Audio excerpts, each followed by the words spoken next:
Hello everyone, and thank you so much for joining me today. My name is Margaret Wright, and I am a registered dietitian.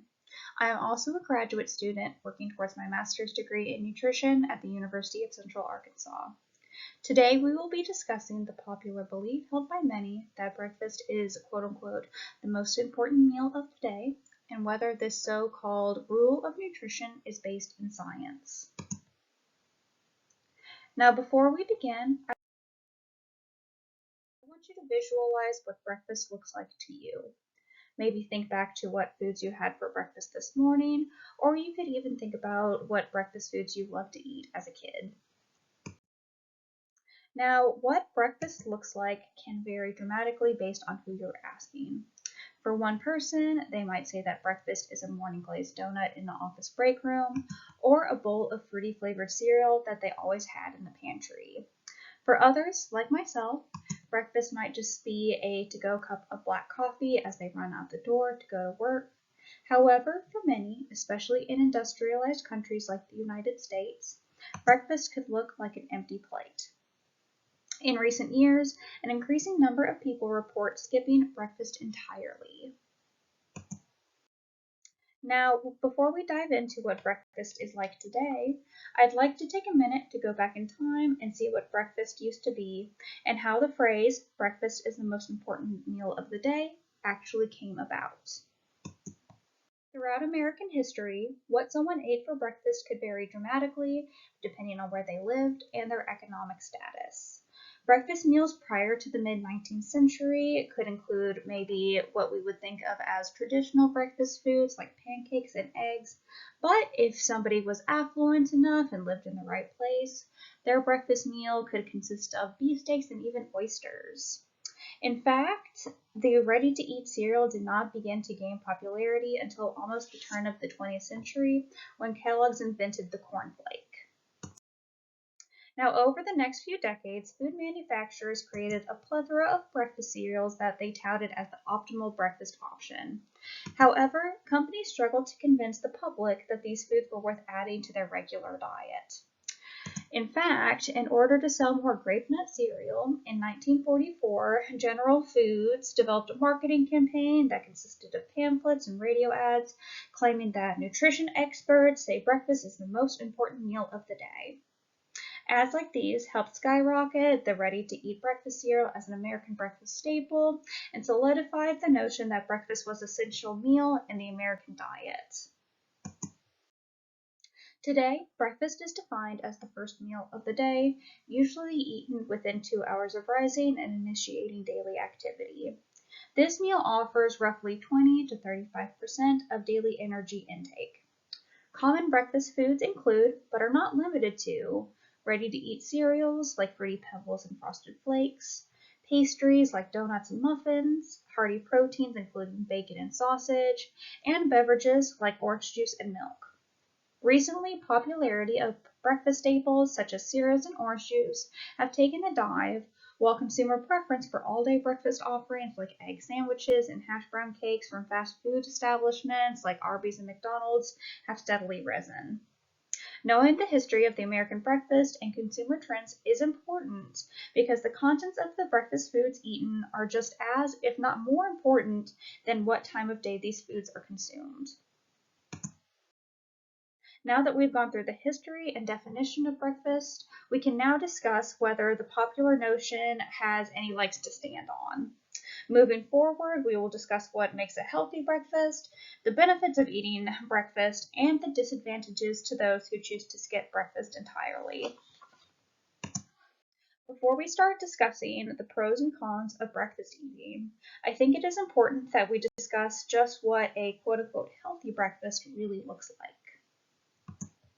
Discussed previously, what people choose to put on their breakfast plates today can vary dramatically based on food group, macronutrient composition, and calorie content.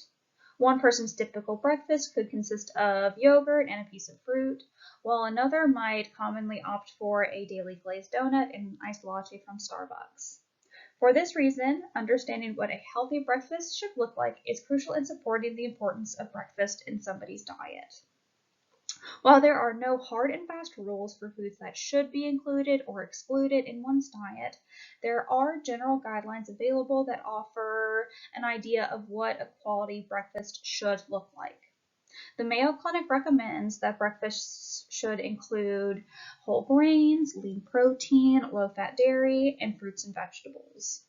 An example of a quote-unquote healthy breakfast that I came up with would include a cup of 1% milk, a slice of whole grain toast, a banana, and eggs prepared to preference. This meal would provide about 350 calories, a great balance of micronutrients, and a good source of fiber, calcium, and other important vitamins and minerals that are needed to start the day on the right foot. Breakfast foods that are high in calorie but low in nutrients, like donuts or pancakes with syrup, can be an occasional treat, but these do not meet the criteria needed to be considered a healthy breakfast option. A popular breakfast option whose nutritional quality is constantly up for debate is the ready-to-eat cereal. The reason why I include this picture of honeycomb cereal is because I have really strong memories of watching cereal commercials as a kid, and almost every advertisement of these cereals would end with, "This cereal is part of a balanced breakfast," showing the sugary cereal next to fruits, milks, and either eggs or toast, which I always found really interesting. While these sugary cereals may be fortified with vitamins and minerals, they can be packed with sugar and calories that seemingly cancel out the good stuff that was fortified to them. Benefits of choosing cereal can include convenience, fortification that adds important vitamins and minerals like B12 and iron and whole grains that aids in digestion. But the comparison of different breakfast cereals alone emphasizes that not all breakfast foods are created equal. For this reason, it is recommended that if you're going to go for a ready-to-eat cereal, to choose one that is high in fiber and low in sugar. So the cereal choice should be made of whole grains that offer at least 3 to 5 grams of fiber and less than 8 grams of sugar per serving to maximize the health benefits of eating cereal as your morning meal. Since we've defined what a healthy breakfast looks like, we can now dive into all of the positive impacts of eating breakfast regularly. Health benefits of eating breakfast begin with an improved caloric, macronutrient, and micronutrient consumption. Multiple observational studies have linked regular breakfast eaters to an improvement in diet quality, noting an increased intake of fiber, calcium, zinc, and iron, while a decreasing total in caloric and fat consumption as opposed to those who choose to skip breakfast regularly. These improvements are especially apparent in children. Studies have shown that children who consistently eat breakfast have higher fiber and calcium intakes, but lower BMIs than those who choose to not eat breakfast. Nutrient consumption improvements are attributed to high fiber fortified cereals with calcium-rich milk or meals containing whole grains and protein that promote satiety throughout the day. Eating breakfast has also been positively associated with improved management or prevention of chronic diseases. One study monitoring glucose levels in type 2 diabetes patients found that participants who ate breakfast consistently had lower plasma levels of glucose and glucagon and a delayed peaking for postprandial insulin levels than those who chose to not eat breakfast regularly. In addition to the myriad of reported physical health benefits of breakfast consumption, research has also highlighted cognitive benefits for those who eat breakfast consistently. In a systematic review of over 45 studies between the 1950s and the mid-2000s, researchers found that breakfast consumption has positive effects on cognitive performance in children and adolescents.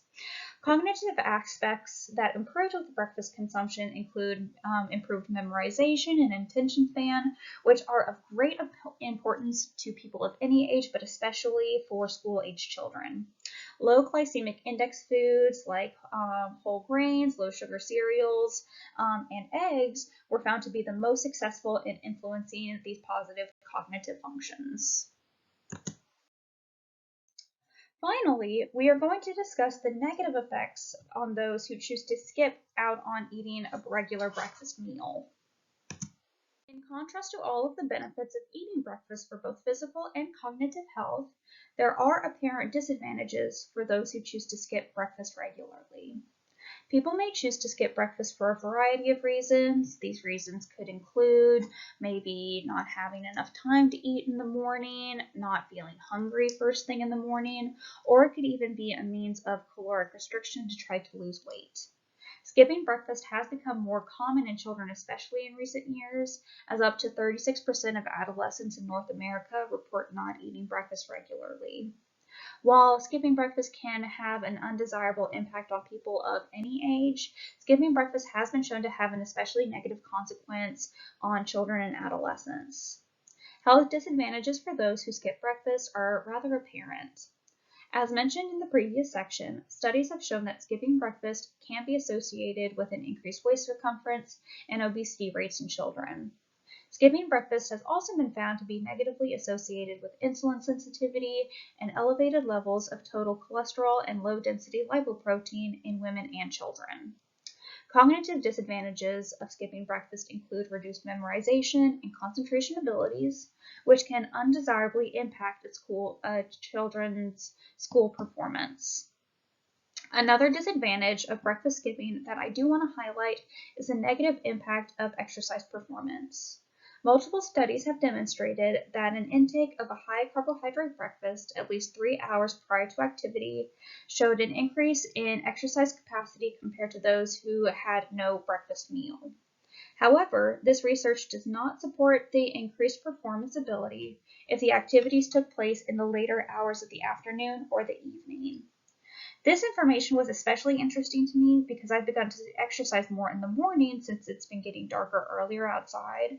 But since I don't usually eat breakfast, I've noticed a decrease in my performance when I don't eat something as compared to when I do eat something.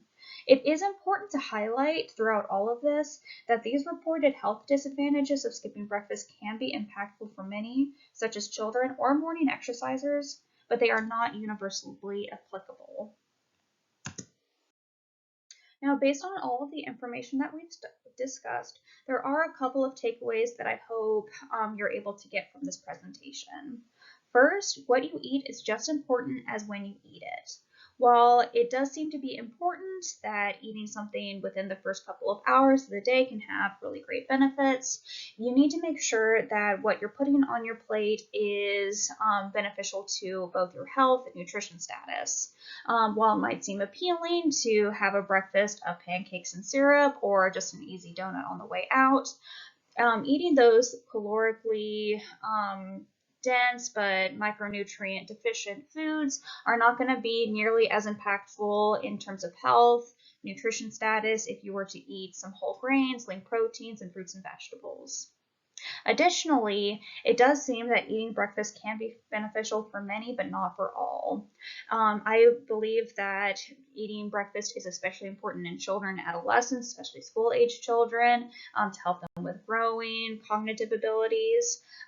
But eating breakfast is not a hard and fast rule where everybody needs to be eating it in order to have a healthy lifestyle. In conclusion, the research seems to agree that the popular nutrition rule that breakfast is the most important meal of the day is rooted in science. The research and scientific literature all agree that breakfast can help with health benefits, cognitive benefits, and overall supporting a healthy diet. I want to thank you all so much for joining me today, and I hope you learned something. Bye-bye.